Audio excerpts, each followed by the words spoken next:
Banca del Parque Radio, en convenio con el colectivo de abogados José Alvear Restrepo, presenta La Banca del Parque con Marisol Garzón Forero, serie de programas para visibilizar la Colombia que no conocemos.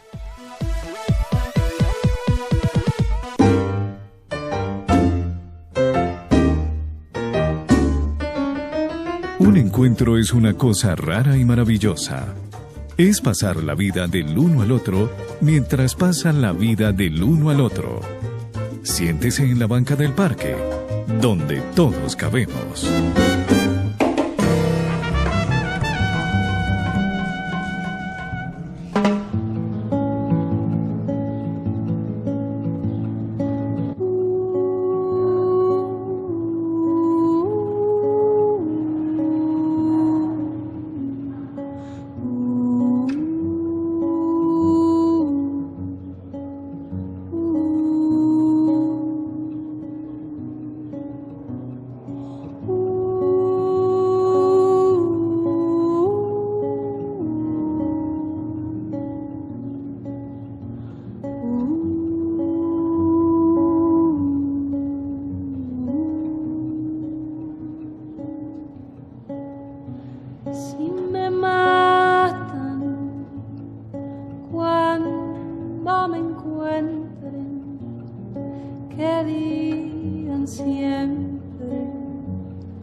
Que fui cantora,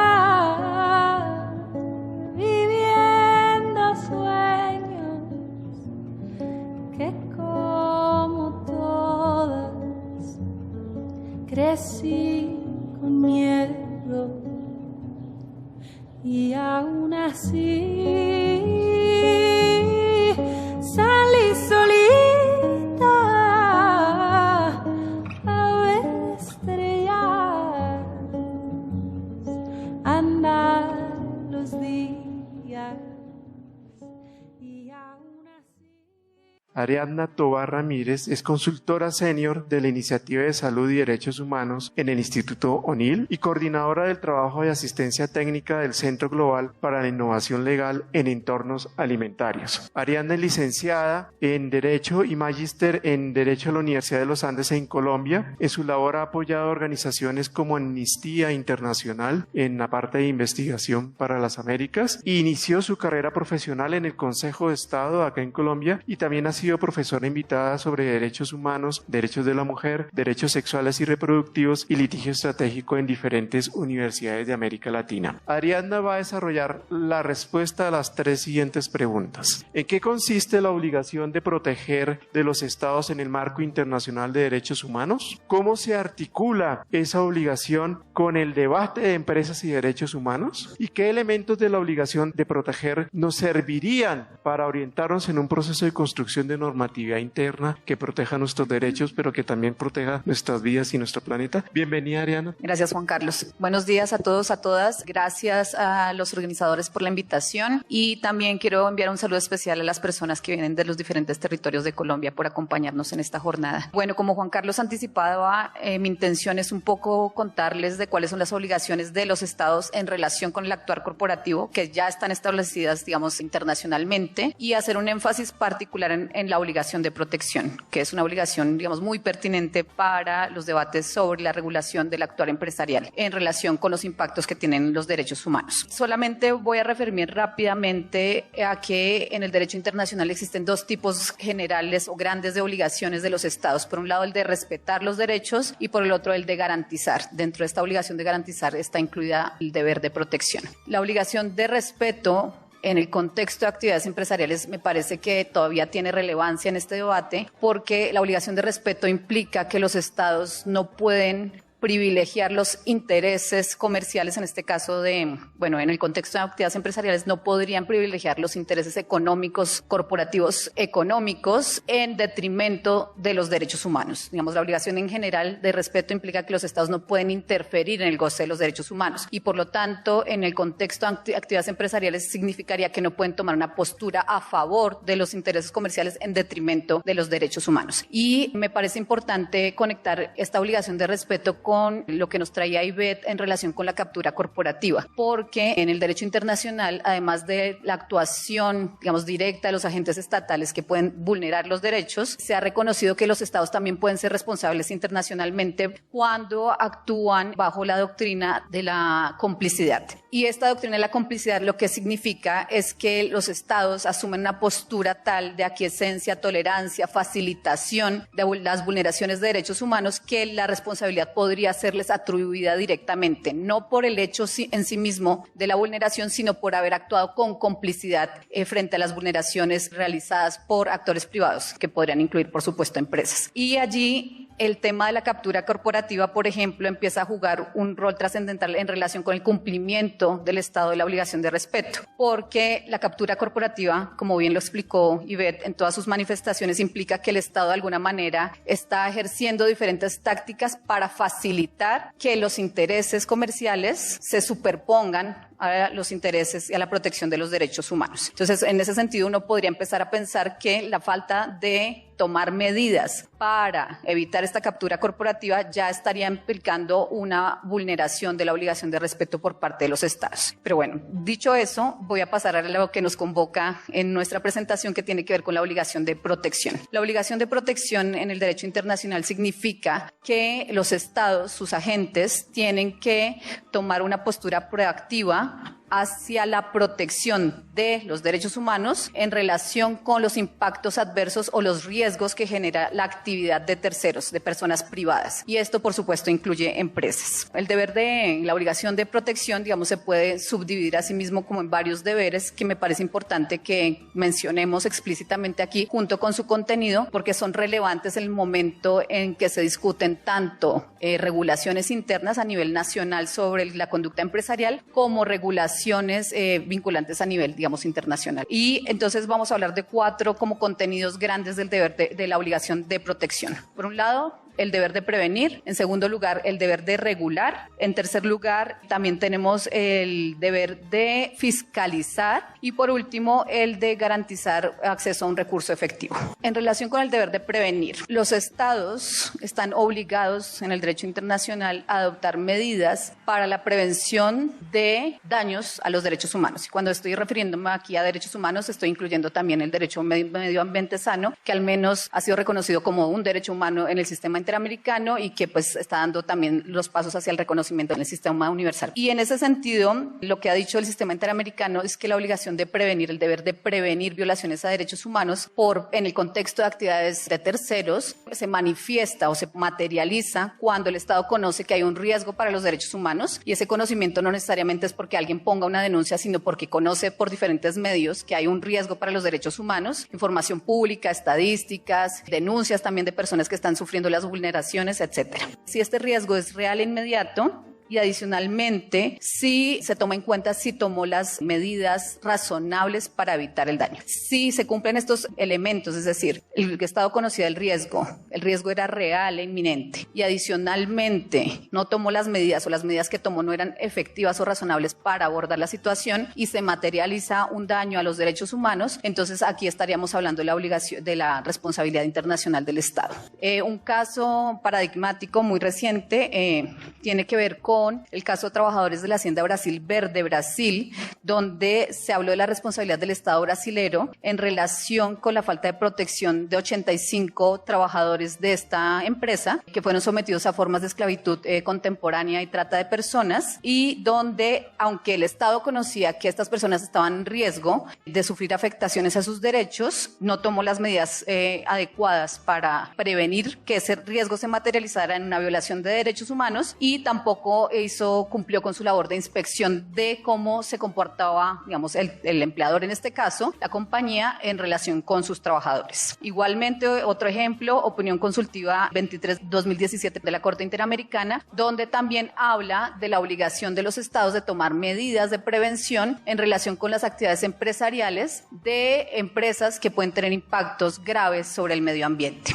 La estrategia de prevención, esto es muy importante, no puede ser aislada, no puede ser que yo prevengo y no tomo en cuenta los temas de regulación, los temas de fiscalización, los temas de acceso a un recurso efectivo, sino que tiene que haber abordaje de tanto los factores de riesgo como fortalecer las instituciones para que las instituciones efectivamente sean capaces de responder de forma efectiva a los riesgos que se les presentan.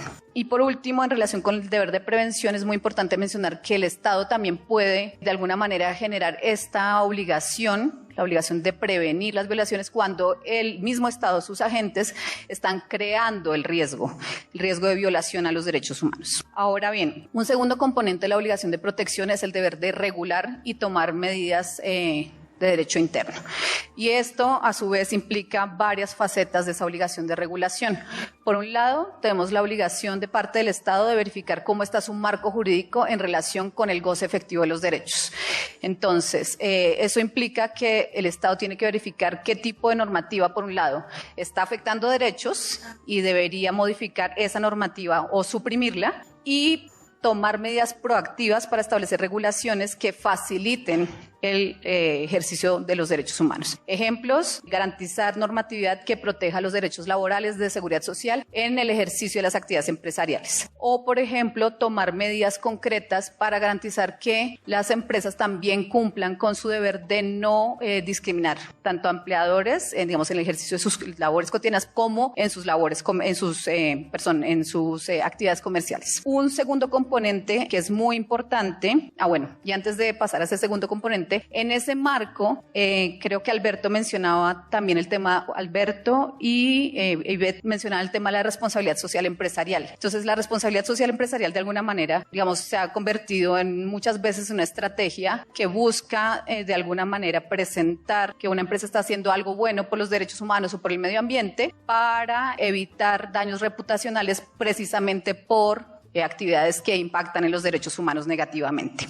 Entonces, en ese sentido, dada, digamos, la capacidad de la responsabilidad social empresarial de generar impactos también adversos en los derechos humanos, la responsabilidad social empresarial también debería ser un objeto de regulación por parte de los estados. No puede dejar simplemente, digamos, libre la vía para que las empresas utilicen ese marco de esas actividades de forma estratégica a favor de sus intereses y al mismo tiempo teniendo impacto en los derechos humanos. Bueno, el segundo componente que tiene que ver con la regulación es sobre la debida diligencia de las empresas cuando ejercen sus actividades. Es decir, los estados deberían establecer regímenes jurídicos completos donde les exijan a todas las empresas, sin importar el sector, su tamaño, si son transnacionales o nacionales, domésticas, y incluir a sus subsidiarias, a sus socios comerciales, etcétera, el exigir la debida diligencia, es decir, actuaciones concretas que les permitan, y obligatorias, repito otra vez, identificar, prevenir y mitigar los impactos sobre los derechos humanos. Desafortunadamente, al menos en nuestra región que yo conozca, puede ser que esté equivocada, pero que yo conozca, no existe realmente obligaciones, digamos, marcos jurídicos duros, rigurosos e integrales de debida diligencia para las empresas en ninguno de nuestros países en la región. Hay algunos ejemplos que vienen de Europa. Ha habido mucha oposición también de parte de actores empresariales para que esas leyes se adopten en varios ámbitos, pero varias de ellas tienen algunos elementos interesantes que permiten darle dientes a esas regulaciones. Pero bueno, repito nuevamente, en nuestra región por ahora no tenemos nada por el estilo. Y esas leyes de debida diligencia al menos deberían también incluir no solamente los procesos de mitigación, prevención, identificación de los riesgos para los derechos humanos, sino también deberían incluir temas como procedimentales, en los procedimientos que llevan a cabo en sus operaciones, en sus cadenas de suministro, debería haber este ejercicio de la debida diligencia, pero asimismo un tema muy importante es que deberían incluir sanciones para efectivamente garantizar que los daños producidos a los derechos humanos sean reparados por las empresas, porque esa se supone que es una obligación, ¿no? Sin embargo, nuevamente, como repito, esta es la obligación del Estado de regular, pero no hay unos marcos jurídicos todavía, digamos, integrales en ese sentido. Otra faceta del deber de regulación que ya está siendo cada vez más reconocido y fortalecido en los ámbitos internacionales es la obligación del Estado de regular para evitar la indebida influencia de los actores corporativos, actores empresariales en las regulaciones y en la adopción de política pública. Esto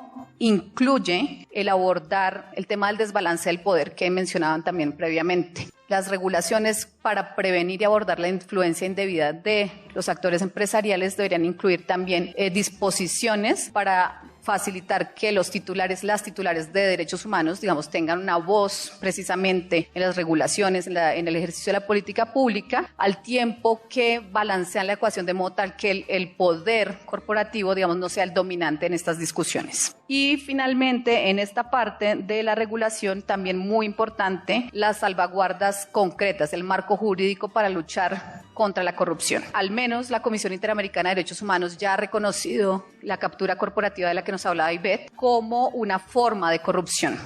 Y eso significa que debe haber acciones concretas para luchar y prevenir contra pues, la corrupción. Entonces acá tenemos nuevamente la captura corporativa en relación tanto con la obligación de respeto que les mencionaba anteriormente, pero también con la obligación de protección. Sobre esta parte me parece importante mencionar que este marco que viene de la obligación de regular significa que la autorregulación que algunas empresas en algunos sectores, digamos, avanzan o intentan avanzar, no es suficiente para que un Estado cumpla con sus obligaciones de derechos humanos. Es decir, las empresas no deberían estar regulando su actuar ellos y ellas mismas, sino que el Estado debería establecer las reglas del juego con las cuales actúan las empresas. Y además de eso, la autorregulación, digamos, además de que no cumple con el estándar de garantizar la obligación de proteger, también se ha mostrado inefectiva, porque efectivamente, digamos, es usada o es diseñada las autorregulaciones, los mecanismos de autorregulación para evitar rendir cuentas, precisamente, ¿no? No hay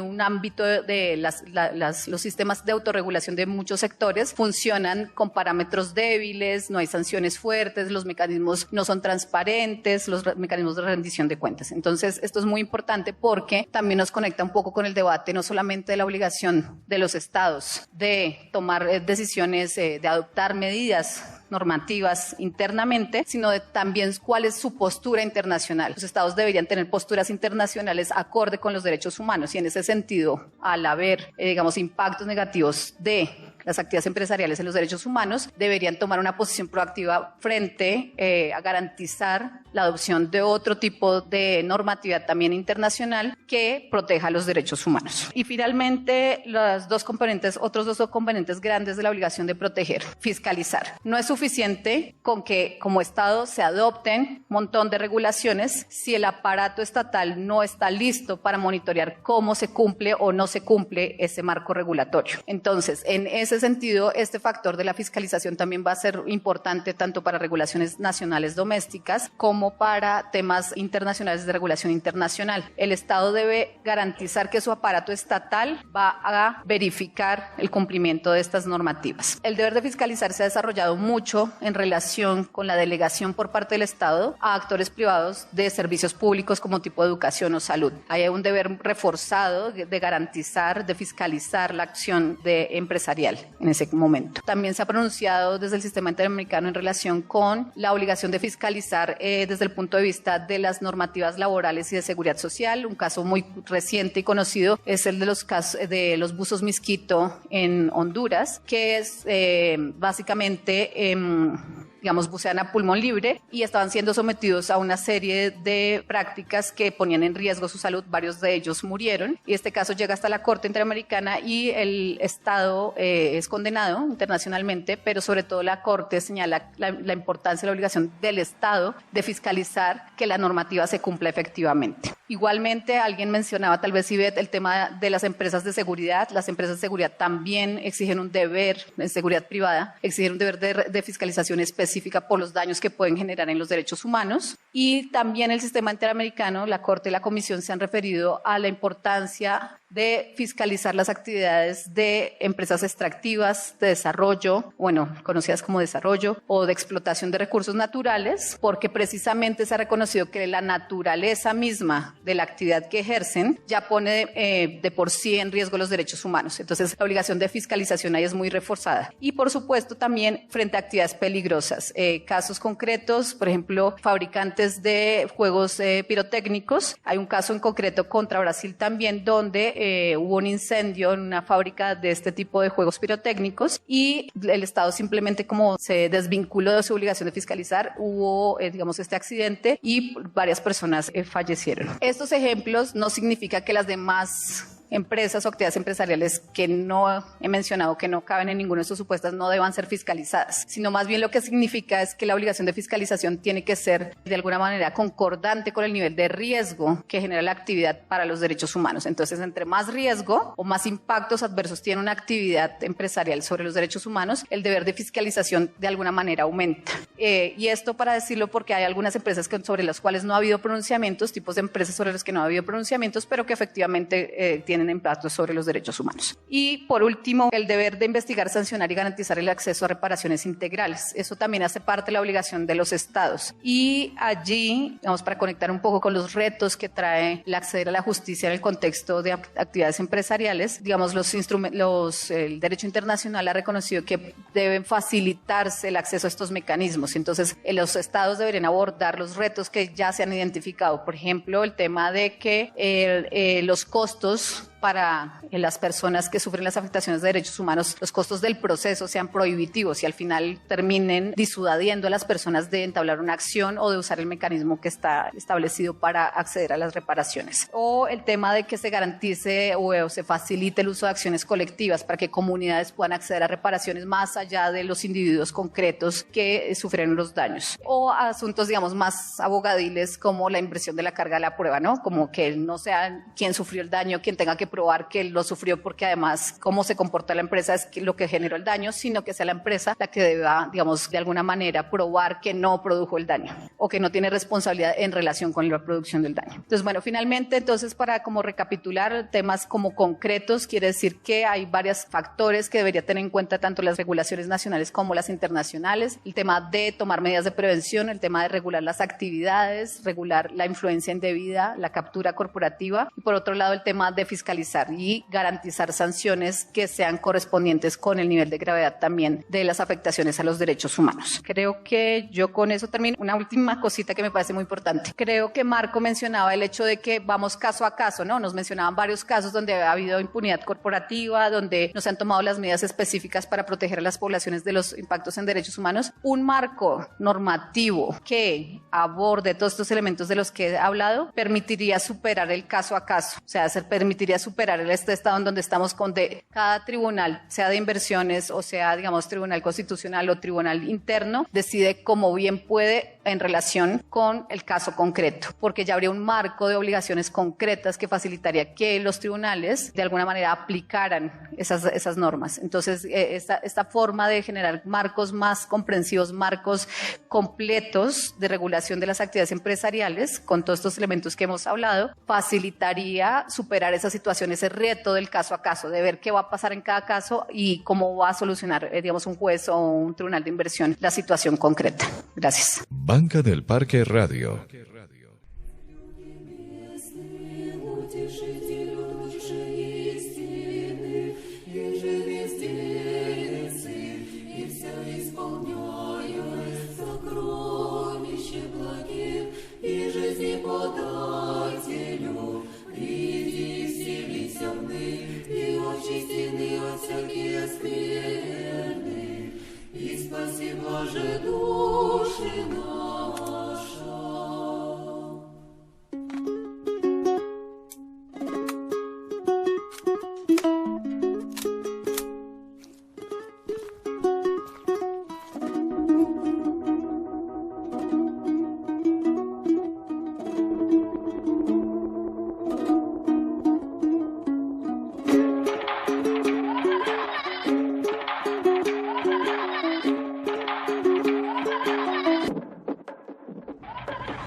Yo te miro y mi rabia te toca cuando grito sin usar la boca y mi furia se come a la gente porque muerde aunque no tenga dientes. El dolor no me causa problemas, hoy los dolores recitan poemas. El mundo me lo como sin plato, el miedo a mí me limpia los zapatos. El fuego lo derretió y las pesadillas no duermen porque piensan en mí.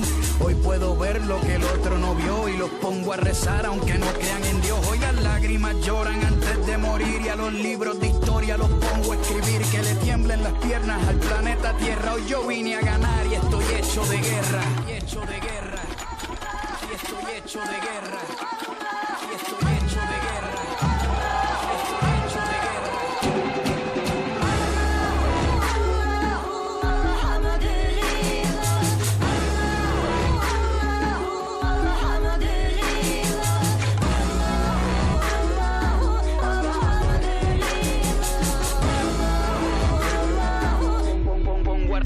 pongo a rezar.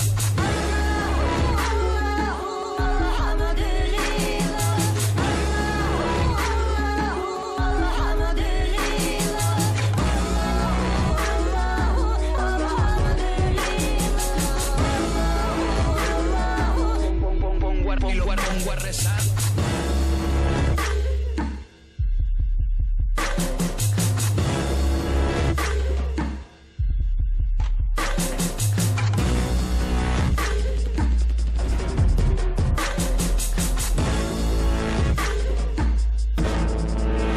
Soy el boquete que dejó la bomba que cayó, lo que fecundó la madre que me parió. Desde que nací soy parte de este menú, porque yo llegué al óvulo antes que tú. Soy la selva que corre descalza, en el medio del mar sobrevivo sin balsa. Soy el caudal que mueve la corriente, los batallones que chocan de frente. Mis rivales que vengan de a dos, hoy ni siquiera los truenos me alzan la voz. Soy tu derrota, tus dos piernas rotas, el clavo en el pie que traspasó la bota. Soy la estrategia de cualquier combate, hoy se gana o se pierde, no existe el empate.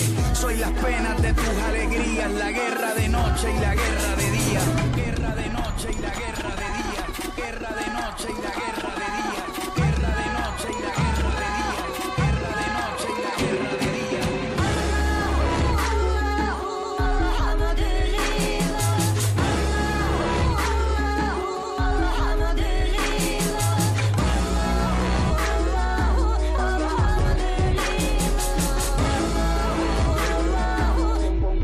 Pongo a rezar.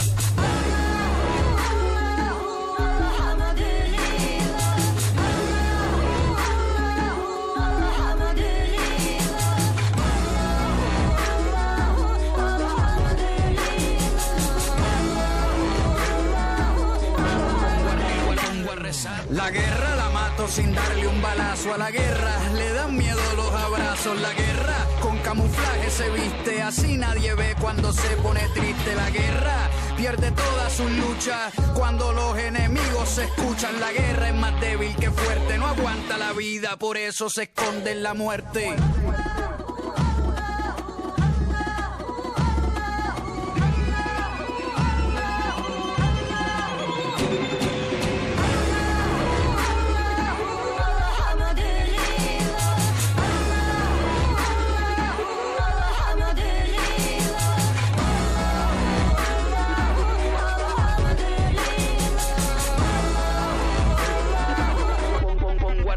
Pongo a rezar.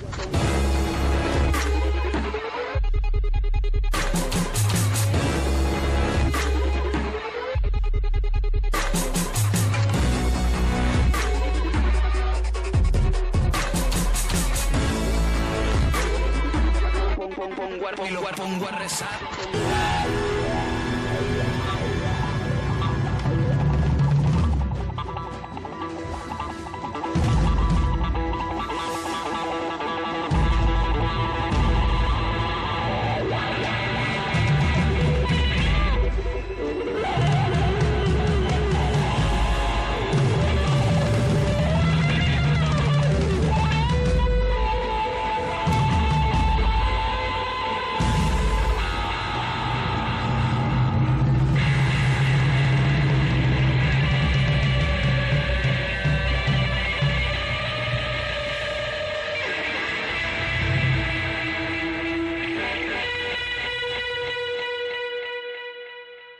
Alberto Villarreal, bienvenido, muchas gracias por estar con nosotras y nosotros. Es coordinador regional del Programa de Justicia Económica y Resistencia al Neoliberalismo de Amigos de la Tierra América Latina y el Caribe y militante de Amigos de la Tierra Internacional. Hace parte, obviamente, Amigos de la Tierra de ATALC y ATI. Es integrante también de la Jornada Continental por la Democracia y contra el Neoliberalismo y la campaña global para reivindicar la soberanía de los pueblos, desmantelar el poder corporativo de las transnacionales y terminar con la impunidad. A Alberto le hemos sugerido tratar las siguientes preguntas que ya van en el orden de lo que se está moviendo internacionalmente, de lo cual algo nos anunció también Iván en su presentación. Y esto es, ¿qué es el Tratado Vinculante sobre Empresas y Derechos Humanos? humanos? ¿Cuáles son las principales discusiones, debates y problemáticas a las cuales quiere responder ese tratado? ¿Cuáles han sido, por supuesto, los obstáculos y desafíos que ha tenido ese proceso de impulso al tratado? ¿Qué correlación de fuerzas hay en este momento en esta pelea por el tratado? ¿Y qué lectura le das en virtud del tratado al panorama político de la región? ¿Qué oportunidades están dando para quizás favorecer en el sistema de Naciones Unidas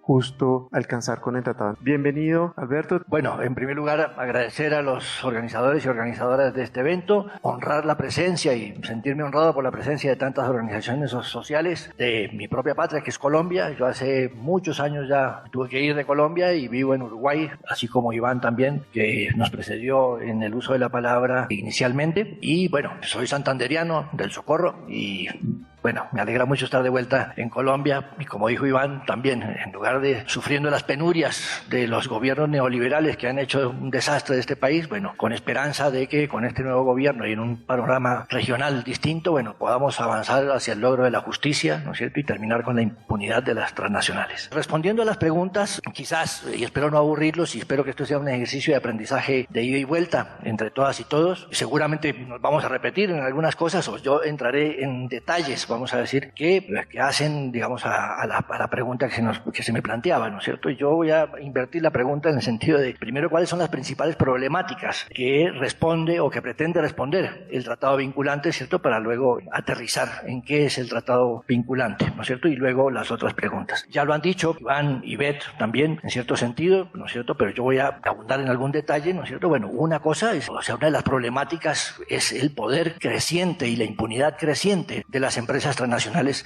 en el accionar de nuestras sociedades. Y en ese sentido, y esto, o sea, bajo el capitalismo neoliberal imperante, ¿no es cierto?, desde por lo menos la década de los 90, pero ya quizás antes también, o sea, que se inauguró en realidad justamente con el golpe de Estado al presidente Salvador Allende, al que hacía referencia Iván, ¿no es cierto?, en la década de los 70. Ese poder económico, bueno, se expresa por una parte, como decía Ivette, ¿no es cierto?, en un 1% de la población que controla los recursos, ¿cierto?, del 90% sobre la tierra, digamos, pero que eso tiene una expresión también en entidades económicas particulares. Y hay investigadores en Inglaterra, ¿no es cierto?, que dicen que hay 63 de las 100 entidades económicas más grandes son empresas, que 153 de las 200 entidades económicas del mundo son empresas, ¿no es cierto? O sea, entidades económicas contando países y empresas, ¿no es cierto? O sea, cada vez más el poder económico de las grandes transnacionales pues supera con creces el poder económico y los ingresos, ¿no es cierto?,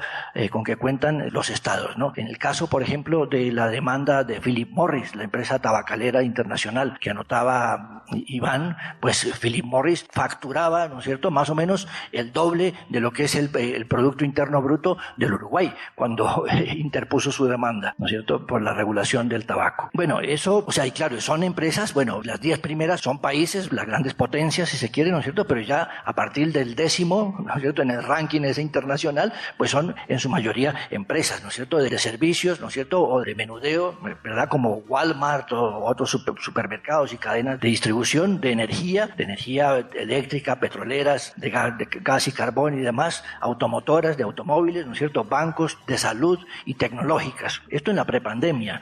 En la pospandemia, bueno, crecieron muchísimo las empresas tecnológicas, ¿no es cierto?, las plataformas que se basan en la economía de los datos. Eso es así. Y las farmacéuticas, ¿no es cierto?, que también se hicieron un buen caudal de dinero con la pandemia, ¿no? Bueno, y ahí Brasil ocupa el lugar 8, México el 19, Venezuela el 32, Argentina el 50, Colombia el 117 y Perú el 174, por hablar de algunos de los países de la región. 75% del comercio mundial es intrafirma, las filiales de las empresas, ¿cierto?, que hacen comercio entre sí, ¿no es cierto?, con los beneficios de los tratados de libre comercio y demás, ¿no es cierto? Entonces es comercio intrafirma. Y el 80% de las ganancias de las empresas está en manos de 10% de las empresas, o sea que hay un poder concentradísimo económico en manos de las empresas transnacionales, o sea, de las casas matrices de las empresas transnacionales que controlan las cadenas de producción global de las que hablaba Iván y la Confederación Sindical de las Américas, está en manos de solamente el 10% de esas empresas, ¿no es cierto? Uno es el poder ese económico, ¿verdad? Otro es el poder político que han adquirido seguido las empresas transnacionales a merced justamente de los tratados de libre comercio principalmente y los tratados de protección y promoción de inversiones que han suscrito muchos países, digamos, con el auge otra vez del régimen neoliberal que se inauguró en la época de los 70 y que agarró mayormente fuerza en la época de los 90 y que todavía es predominante en todo el mundo. Hay más o menos 300 tratados de libre comercio suscritos entre países, ¿no es cierto? Además del régimen multilateral que inaugurado con la Organización Mundial del Comercio en 1992 o 94, ya no recuerdo bien el año exactamente, pero que son en todos los casos son regímenes, digamos, que van mucho más allá de asuntos comerciales, del intercambio de bienes y servicios, ¿no es cierto? Sino que son regímenes, o sea, y acuerdos multilaterales o bilaterales entre países, ¿no es cierto?, que en realidad son para cederle privilegios, o sea, el Estado, los Estados, individualmente o en conjunto en la Organización Mundial del Comercio, le ceden potestades del Estado y derechos del Estado y obligaciones del Estado, ¿no es cierto?, se las ceden a las empresas transnacionales, ¿no? Y le ceden privilegios extraordinarios a las empresas transnacionales a través de estos mecanismos, los tratados de libre comercio y los tratados bilaterales de inversiones, ¿no? Los tratados bilaterales de inversiones también, existen más de 3.000 tratados bilaterales de inversiones, ¿no es cierto?, que le dan un poder extraordinario a las empresas transnacionales, entre otras cosas, y que sería como la frutilla de la torta, digamos, de los privilegios que obtienen las empresas transnacionales y los inversionistas internacionales a través de este mecanismo de protección y promoción de las inversiones, al que son bastante ávidos casi todos nuestros gobiernos, ¿no es cierto?, la posibilidad, ¿no es cierto?, de demandar a los estados por cualquier política pública que consideren, que estimen y que consideren que afecta sus beneficios, sus ganancias, ¿no es cierto? Y entonces hablan, por ejemplo, de conceptos como la expropiación indirecta. Y la expropiación indirecta es eso, exactamente. Cualquier política pública puede ser reclamada por una transnacional, como fue el caso de Philip Morris en Uruguay, la política pública de control del tabaco para beneficio de la población del Uruguay. Entonces la transnacional demandó, ¿no es cierto?, al Estado por esa política pública, que no es una expropiación, ¿cierto?, sino que es una política pública para beneficio de la población, en este caso una política de salud. En América Latina las empresas transnacionales han interpuesto 327 demandas en América Latina, que constituye el 28% del total de las demandas de empresas transnacionales en el mundo, y eso por un valor, o sea, que ya fueron condenadas los estados a pagar en América Latina y el Caribe 34.000 millones de dólares, ¿no es cierto?, que es que con un tercio de ese dinero se podría superar la pobreza extrema en 16 países de América Latina y el Caribe, ¿verdad? En Colombia, que entró tarde en este juego de suscripción de tratados bilaterales de inversión, pues tiene 16 TLCs, tratados de libre comercio, y 16 tratados de libre comercio y tratados de protección de inversiones ratificados, ¿verdad?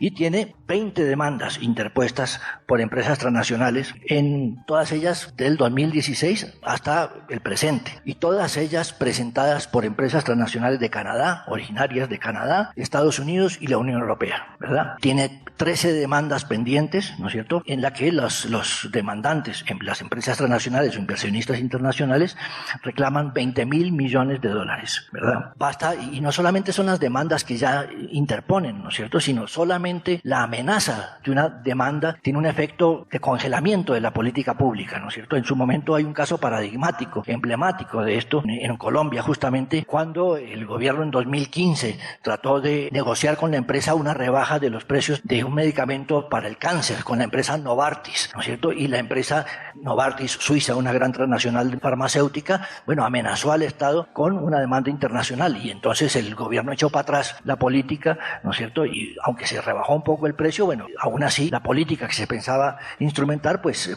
se echó para atrás. Esto, bueno, sí, y bueno, ese mecanismo además es un mecanismo, los tribunales de los que hablaba Ivette, digamos, no son tribunales de justicia a los que tenemos que acudir todos cuando tenemos algún reclamo, ¿no es cierto?, sino que son tribunales privados, ¿no es cierto?, a los que solamente tiene acceso el inversionista o la empresa transnacional, no los inversionistas ni los empresarios nacionales, y mucho menos nosotros aquí sentados, o el público en general, o las comunidades y demás. Solamente los inversionistas internacionales. Ni siquiera el Estado puede también presentar demandas ante las empresas transnacionales. Es solamente de una vía, es una carretera de una vía, ¿no es cierto?, que solamente le da derecho a los inversionistas internacionales a presentar demandas. Y los tribunales, así llamados tribunales, ¿no?, que laudan esas demandas, pues son 3 abogados siempre expertos en derecho mercantil y privado, en derecho en arbitraje de inversiones, ¿no es cierto?, que no tienen en cuenta ninguna consideración respecto a derechos humanos, protección del medio ambiente,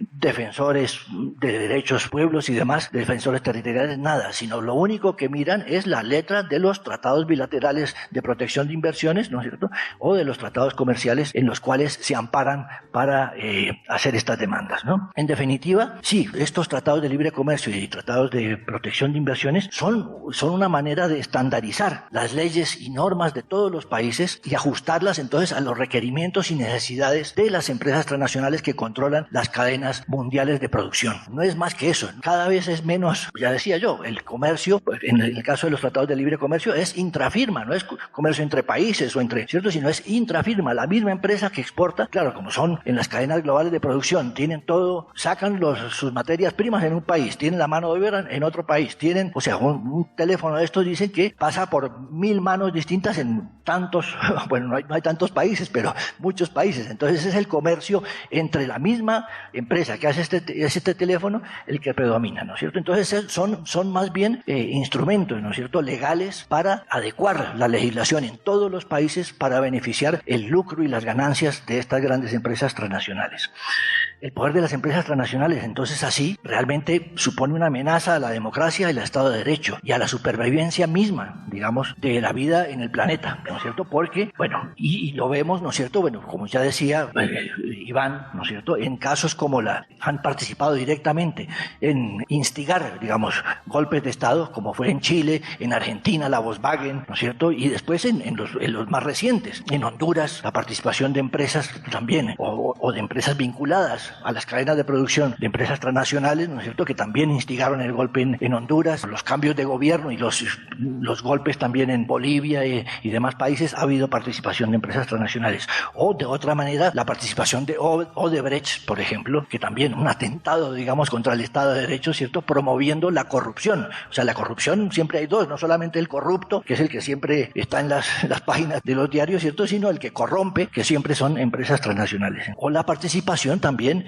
como ya se decía, de empresas como la Rubiales Pacífica acá, financiando a paramilitares con millones y millones de dólares, ¿no es cierto?, para defender sus intereses ante los reclamos de los pueblos y comunidades afectadas por sus operaciones. Y la impunidad creciente, o sea, el tratado vinculante pretende entonces responder también a la impunidad creciente de las empresas transnacionales, ¿no? O sea, que están organizadas, como ya decía Iván, en cadenas globales de producción, ¿no?, donde el 94% de la mano de obra empleada, o sea, explotada por las empresas transnacionales, no es reconocida por esas empresas transnacionales, ¿cierto?, sino que está tercerizada, entonces, y en condiciones de precariedad con respecto a sus derechos laborales, sociales y demás, ¿no es cierto? Así, por ejemplo, un ejemplo, y estos son datos que estoy recogiendo de los compañeros y compañeras de la Confederación Sindical Internacional y de la Confederación Sindical de las Américas, ¿no? La empresa transnacional minera de origen brasilero Vale, que fue la que promovió, digamos, cuyas represas de lavaje de minerales explotaron, ¿no es cierto?, en 2 ocasiones en Brasil y que causó los accidentes que Iván contaba. Bueno, en esa empresa dice que explota 616,000 trabajadores en el mundo, ¿cierto?, pero solamente reconoce relación laboral con 74,000. Los demás están a la mano de Dios, mejor dicho, ¿no?, a la buena de Dios, ¿no?, sin derechos y sin reconocimiento de derechos y prestaciones y demás. Eso les da una impunidad, digamos, en su accionar que es, increíble, ¿no? Otro factor importantísimo de esa impunidad, ¿no es cierto?, es lo que se llama el velo societario con que se protegen las empresas, ¿no? Yo lo suelo explicar, digamos, es como, o sea, sí, o velo corporativo, exactamente. Yo lo explico diciendo, bueno, yo soy colombiano, entonces yo tengo mi cédula y mi pasaporte colombiano, ¿cierto? vivo en Uruguay, ¿no es cierto? Y por circunstancias también tuve que pasar por Suecia y soy ciudadano sueco también.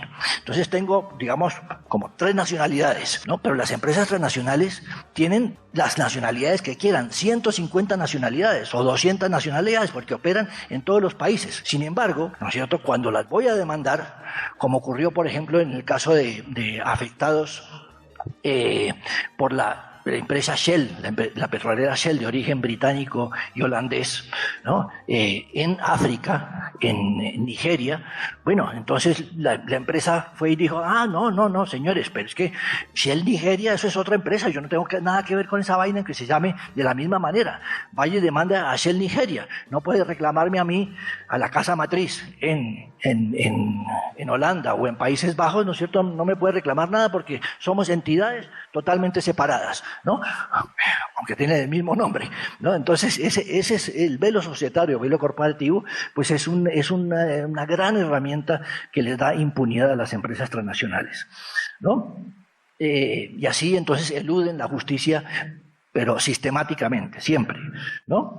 Bueno, otra cosa es que a pesar de ser más poderosas y más ricas que muchos estados, ¿no?, y a pesar de generar cada vez más impactos por ese mismo poder económico y político con el que tienen, tanto locales como los que refería Iván aquí en su intervención, como globales, entonces, bueno, eso les da una impunidad tremenda, ¿no es cierto? O sea, locales, ya lo mencionaron, ¿no es cierto? Pero también son responsables las empresas transnacionales, no solamente de impactos locales, ¿cierto?, sino globales. O sea, son las empresas transnacionales que se benefician de la desregulación de los bancos, ¿no es cierto?, que dio origen a la crisis financiera del 2008, ¿no? Son responsables, seguramente no son los únicos, ¿no es cierto?, pero son responsables y hay que responsabilizarlas, ¿no es cierto?, por la crisis financiera del 2008. Son responsables por la crisis alimentaria subsiguientemente, ¿no es cierto? O sea, las empresas del agronegocio alimentario, ¿no es cierto?, y agrario en el mundo, bueno, se han beneficiado, digamos, de la crisis alimentaria de una manera, pero obscena en el mundo, ¿verdad? Y bueno, también la crisis climática, o sea, la crisis climática, ¿quiénes son los que contaminan? ¿Soy yo que tiro un papelito en el piso y entonces, sí, claro, tengo que hacerme responsable de eso también, pero los grandes responsables de la crisis climática, de la contaminación del ambiente y demás, son las empresas o sea, y las casas matrices de las empresas que controlan y le imponen condiciones de trabajo y demás a sus subsidiarias, a sus contratistas y subcontratistas y demás. Tienen que responder entonces esas casas matrices que toman las decisiones que afectan a todas sus cadenas de producción, ¿no es cierto?, que controlan, ¿no?, y que obtienen la mayoría de las ganancias de esas cadenas de producción, ¿verdad? La crisis climática y la crisis de biodiversidad, ¿no?, afectada principalmente por el agronegocio a nivel planetario, ¿verdad? La crisis sanitaria de la salud también, o sea, todas las crisis interconectadas que nos ponen al borde de la extinción, casi que de la especie humana y del planeta, de la vida en el planeta, pues tienen intervención, la crisis del agua y demás, ¿no? La pobreza extrema en que viven más de 1.000 millones de personas en el mundo, pues, y el hambre, son crisis en las que tienen responsabilidad las empresas y hay que responsabilizarlas, ¿no es cierto? Frente a eso, entonces, es que surge la necesidad y en 2014 entonces se plantea el Ecuador y Sudáfrica, y con apoyo muy decidido de muchas organizaciones de la sociedad civil disconformes con lo que había sido el fracaso de los intentos anteriores que narró Iván también cuando nos hablaba en su primera intervención, ¿no?, los intentos anteriores de reglamentar, de regular el accionar de las empresas transnacionales, pues entonces es que surge a iniciativa de Ecuador y Sudáfrica la resolución 26.9 del Consejo de Derechos Humanos de la ONU o sea, que dio lugar entonces al establecimiento de un grupo de trabajo intergubernamental de composición abierta para regular en el derecho internacional de los derechos humanos la actividad de las empresas transnacionales y otras empresas de negocios con respecto a los derechos humanos, ¿no es cierto? O sea, otra de las o sea, de las problemáticas a las que responde el tratado vinculante son los innumerables obstáculos al acceso a la justicia y a las reparaciones para los titulares de derechos y los afectados por actividades de empresas transnacionales. Y de eso, pues yo no les voy a contar porque ustedes tienen mucha más experiencia, ¿no es cierto?, de lo que es esa dificultad para acceder a la justicia, ¿no es cierto? Y el tratado vinculante trata de responder entonces y ampliar al máximo el acceso a la justicia para los afectados y titulares de derechos, ¿no es cierto? Por otra parte, también, otra problemática, la debilidad del derecho internacional de los derechos humanos frente a la fortaleza del derecho mercantil y de las inversiones. Esto, ¿no es cierto? O sea, en los tratados de libre comercio, de protección de inversiones, los inversionistas, bueno, pueden demandar a los estados y reclamar indemnizaciones multimillonarias, ¿no es cierto? Mientras que en el derecho de los derechos humanos, pues no tiene dientes, como se dice en la jerga, ¿no es cierto? Y no tiene exigibilidad prácticamente a nivel internacional, ¿no? Y la ausencia de un régimen internacional capaz de responsabilizar a las empresas transnacionales, ¿no? Juzgarlas, sancionarlas, como se ha dicho acá, ¿no? Y capaz de ampliar el acceso a la justicia y las reparaciones. Y por otra parte, bueno, lo que ya decía, ¿no es cierto?, la ineficacia de los regímenes existentes. Así surgió la resolución 26.9 y el tratado vinculante, que ya lleva, 8 sesiones, ¿verdad?, con muchos obstáculos y desafíos en el proceso, y los voy a mencionar solamente muy brevemente para ajustarme lo más posible al tiempo, ¿cierto? Uno es la resistencia y obstrucción que han hecho, digamos, los países desarrollados sede de empresas transnacionales. No solamente resistencia y obstrucción, sino amenazas, y asimismo, principalmente la Unión Europea y Estados Unidos y sus aliados, ¿no es cierto? La resistencia y obstrucción y amenazas directamente también de las gremiales empresariales en el proceso de la negociación.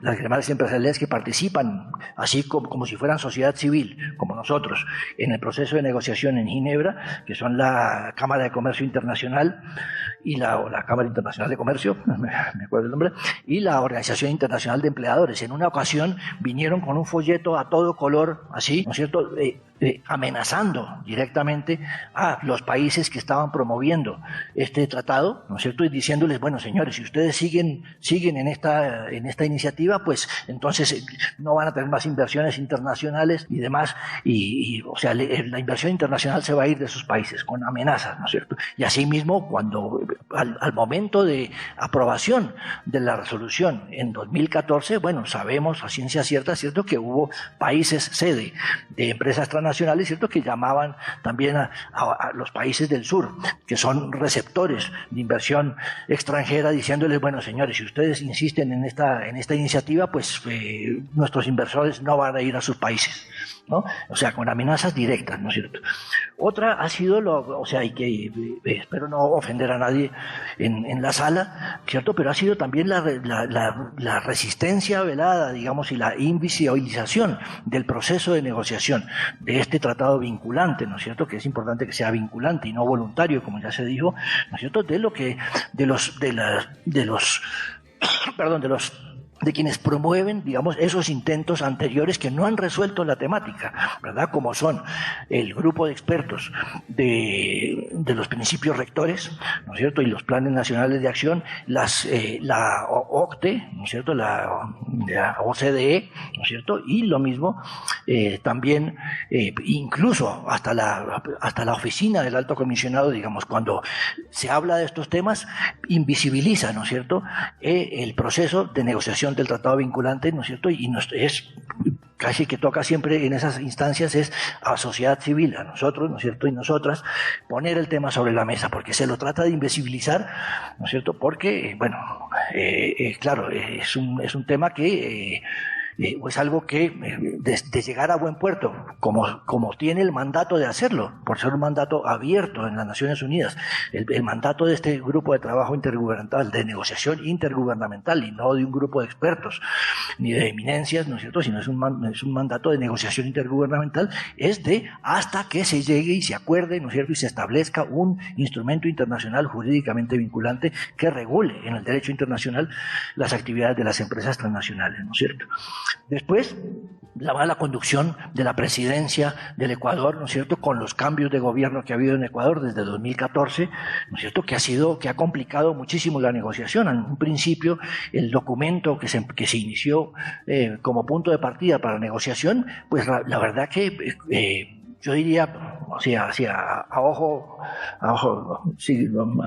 puro ojo, vamos a decir que ese documento, sí, voy a terminar ya, satisfacía en el 75% de lo que eran las demandas, ¿no es cierto?, y reclamos de las organizaciones sociales, de los movimientos populares y sociales que están interviniendo en la negociación, ¿no es cierto? En el curso de la negociación y con los cambios de gobierno en Ecuador, pues por la acción, en lugar de ser una negociación liderada como son las negociaciones multilaterales, son responsabilidad de los estados. En este caso, la presidencia, ¿cierto?, se abrogaba el derecho, ¿no es cierto?, de producir sus propios textos, ¿no es cierto?, siempre lavando el contenido y rebajándolo al máximo, casi que hasta hacerlo desaparecer. Afortunadamente, en las últimas sesiones se logró recuperar gran parte de ese contenido, entonces por eso estamos tratando ahora, en el contexto de la región, o sea, con gobiernos, una nueva ola de gobiernos progresistas en la región, ¿cierto?, tratar de que estos gobiernos de la región, Brasil, Colombia, Honduras, Argentina, Chile,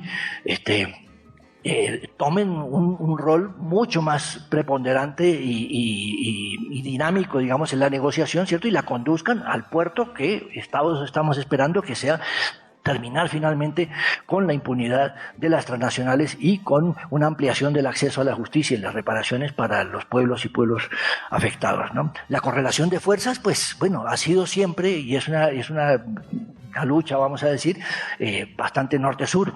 Como ya decía, los países desarrollados, sede de las transnacionales, no quieren saber nada con esto, ¿no? Mientras que los países en desarrollo, entonces es más o menos como 50%, aunque es una negociación de las negociaciones en Naciones Unidas que más participación o asistencia de estados ha tenido, ¿no? Sin embargo, un desafío es que la participación efectiva, vamos a decir, de los estados que participan efectivamente en la negociación no son los 80 o 100 que han participado, ¿cierto?, sino que son muchos menos, ¿no? Entonces eso complica, ¿no? Entonces, de vuelta, en ese escenario, pues apostamos, vamos a decir, a la conducción o la reconducción del proceso en manos de los gobiernos progresistas de la región, que son también entre los que más han sufrido, vamos a decir, bajo el régimen neoliberal.